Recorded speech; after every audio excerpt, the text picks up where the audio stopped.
right, Andy, you came up with this idea, so give us a little intro about what we're talking about today. All right. First, I need to say, honey, I know you just called me on the phone, but it's 4 o'clock and we do a TV show at 4 o'clock, so I'll give you a call back as soon as I can. How does she not know that schedule already, Andy? I know. Get it together. Well, see, I'm becoming more of a regular here, so Okay. she hasn't gotten it necessarily on her I schedule see. yet. So Yeah, let's not let that happen again. all right, so today's topic, and I don't even know if we have a show title or not, but it's basically Happy 20th Birthday World Wide Web.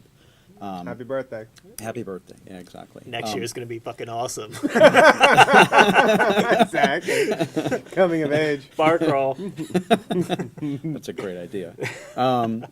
So, and the reason this came up last week, we were talking about MOOCs, of course, and we talked a little bit about teaching philosophy and that sort of thing, and where MOOCs might fit into that, and kind of the direction we're heading in. But kind of serendipitously or coincidentally, Michael Wesch had written a blog post about the 20th anniversary and where we were in 1991 when it came to society in general, where we were in education, and Michael Wesch was basically kind of how do I approach this year? Is it any different than previous years, and where have we come from so far? And so the idea of how we teach with the web as this resource tool, and also where we go forward with this. And it was a nice kind of reminder for me, and even before we started the show, we talked a little bit about nostalgia and where that stuff fits in. So I wanted to be nostalgic, if nothing else, today, and talk a little bit about where we were, what the web has meant to us, or just general ideas about what Michael talked about in his article about. It was kind of hopeful, and yet somewhat of a Groundhog Day moment where we keep going through the same thing over and over again. We get to these places where these new innovations happen, and we kind of forget that this happened previously 20 years ago or 40 years ago or 60 years ago. Also the same arguments, right? Like, right. Everybody's narcissistic. We're losing all sense of our relative culture, and like the same kind of damnation of any new technology, any new idea kind of plays itself out, and not a virtuous circle, he says, but like a horrific cycle that we constantly find ourselves in again and again. And I thought that was interesting. I also thought, talking about nostalgia, what was interesting about Wesch's post that I read after we talked about it is the 5 books he talks about he's reading now in preparation for this year, 2 of which I read when I was in grad school: Frederick Jameson's Postmodernism and David Harvey's, I think it was called the Crisis of Postmodernity, or I'll look for the title. I have it here. But either way, I just thought it was fascinating that he brought these 2 titles up and started talking about them. And these are titles that I was kind of nostalgic for when I actually read literary criticism. I'm glad not to, although Harvey's a geographer. But one of the things that's interesting talking about nostalgia, and I'll try and keep this short, is one of the things that Jameson talks about in that postmodern book, or the cultural critique of late capitalism, I think that's what he calls it, is this idea of a nostalgia for the present. Yeah. This idea that we're kind of constantly framing our sense of the past through film and through other things, that we can only kind of experience that moment through this representational media or industry. One of the things that I think Frederick Jameson does really intelligently, though, what the point that Wesch was making, he has no idea of what the web is, really. It's 91 when he finishes the book. It's probably 84 when he starts writing it, is the idea that the web was going to bring so much of what he talked about, between the idea of nostalgia, but also this idea of globalism and networks of decentered power and finance capital. The web would actually take all those theories and instantiate them in some kind of manifest of a physical kind of network of power, of wealth. And I think the 20-year anniversary and this kind of coming of age for the web is going to start for us to realize what that means in terms of power, wealth, and all this stuff. So I think those books are still very relevant culturally for what the web is and how we think it and how we imagine it. Right. One of the quotes, or one of the descriptions that I zeroed in on was in Wesch's blog post, was he calls it the most amazing collaboration and creativity machine ever created. Pretty heady statement, and kind of along the lines of, and you start to think about this 20 years on, where the internet fits in to the global inventions. And I Sure. think as we're discovering, and as it is 20 years on, this can be compared to the advent of television.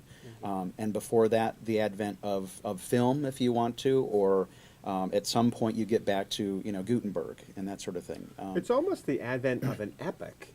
Right. Like, because he talks about, when he's talking about, in that article, he brings up the Harvey book, which is actually the conditions of postmodernity. Sorry about that. But he talks about the idea of we move from an industrialized to a deindustrialized nation over the course of, say, from the 80s to the 90s. And the internet really makes for those 50% of people who are working in the information field in America in 1991. Gives them the frame that's where we'll be working for. And no preparation through education could have gotten people ready for this. Right. So we're not just talking about here comes the TV, here comes a completely new epoch Right. that's going to change the education, industry, financial markets. Every basic element of our culture will change based on this new epoch. Right. And it's going to be like a historical chapter. Right. Like, here was the industrial age, here was the post-industrial age. Well, but what's interesting about it, I mean, we were joking earlier. I was 9 years old when the web was created. 9 years old. But there's this thing, and Wesch pointed it out, was this idea that we think that, you blame the web for, the kids are distracted these days because they've got their YouTube and they've got, probably not Twitter, but Facebook and all this stuff. They're texting all over the place, and we throw technology under the bus and say it's because of that they're this way.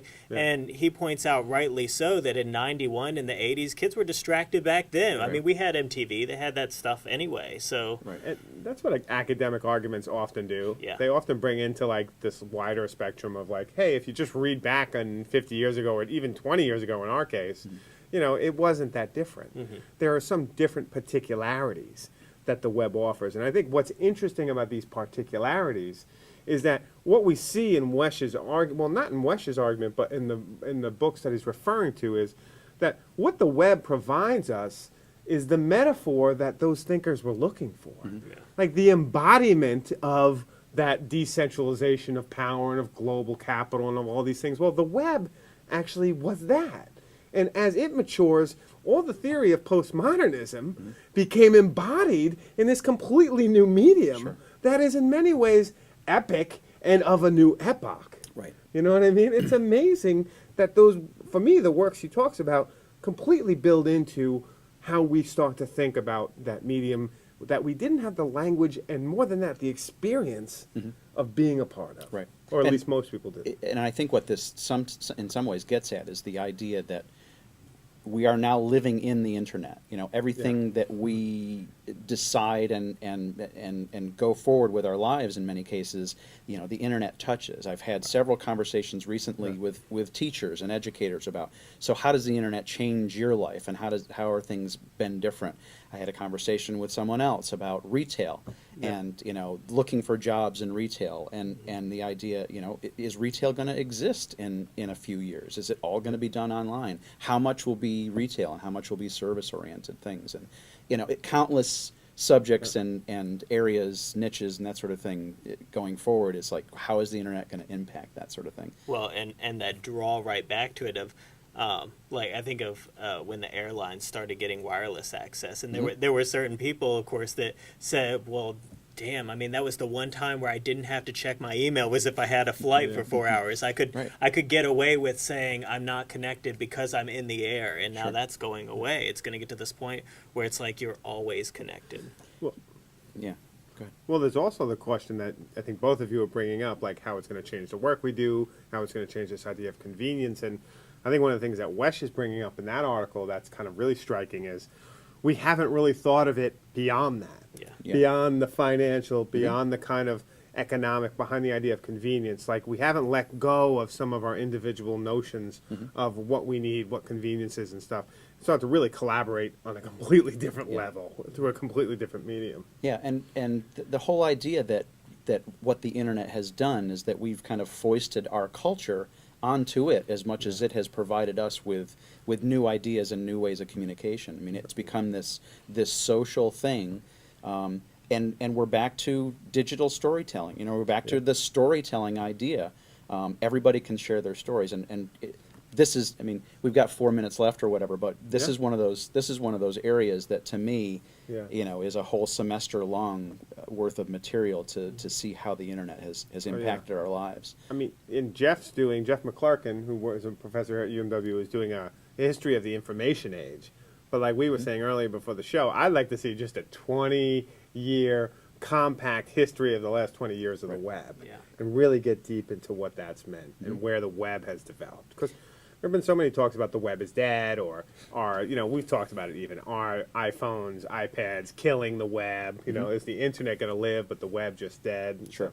Right. Yeah, and I mean, we've had our arguments about that or discussions, and some of them have been intense, some of them have been kind of silly.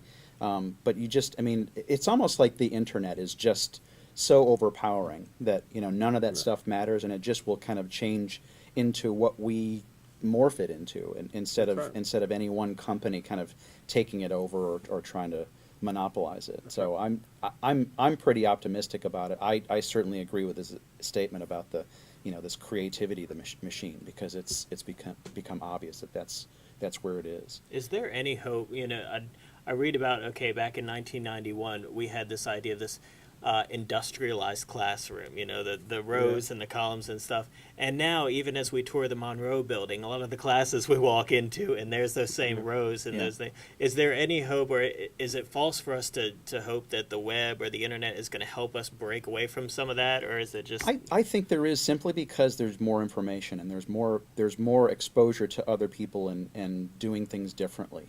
So there's more exposure of people breaking apart those classrooms and getting in, and some of the rooms in Monroe are kind of structured so that you can collaborate a little bit more. And I think the more we're exposed to those kinds of ideas, but you know, we're undoing decades of history, so we just have to kind of undo that with our conversations and our connections that we have with other people. Yeah, and as much as we get nostalgic for the web, it's only 20 years old. Right. And we're really like, you know, it is exciting because we're still in the beginning. The history of modern man, it really is still an infant. You know, and there's like I guess there's dog years, which are 1 year equals 7. It's more like internet years. You know, we're still infancy, and it's been 20. So. And the fact is it's amazing to think that we are in a field with many people out there that we feel like we still can change it, because it needs to be changed, and things need to be kind of rethought, and that's kind of what we do.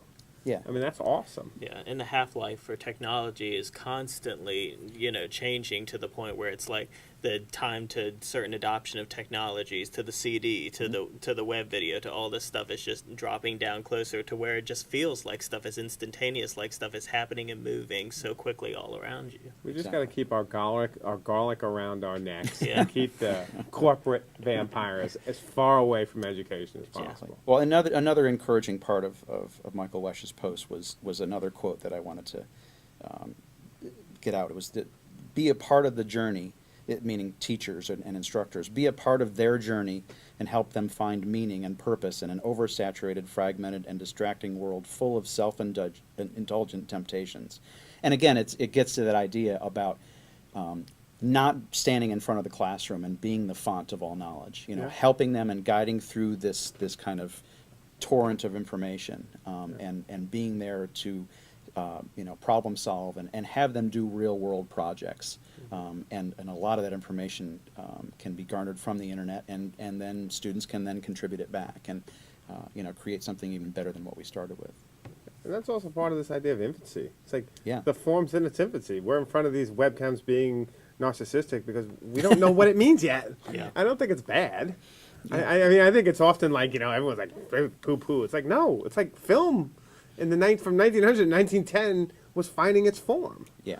You know, and all the way up and until Griffith did it in 1916, he kind of came up with a formula, which was amazing in some ways, but also at the same time restricted our idea of what film narrative could be. Exactly. So all different alternatives were kind of fell away. And I'm wondering if that's right now happening with the web to some degree. And that's why a history of the web would be interesting. Yeah. Think of all the possibilities and then what has started to cement as our kind of reality of that web. And we're not going to be able to answer that because we've run out of time. Because our time is up. But that's a good place to leave it at. So Absolutely. Happy birthday to the web. Happy birthday, web. Here's to another 20. We love you, babe. Take care. Fucking good, man. Was that fun?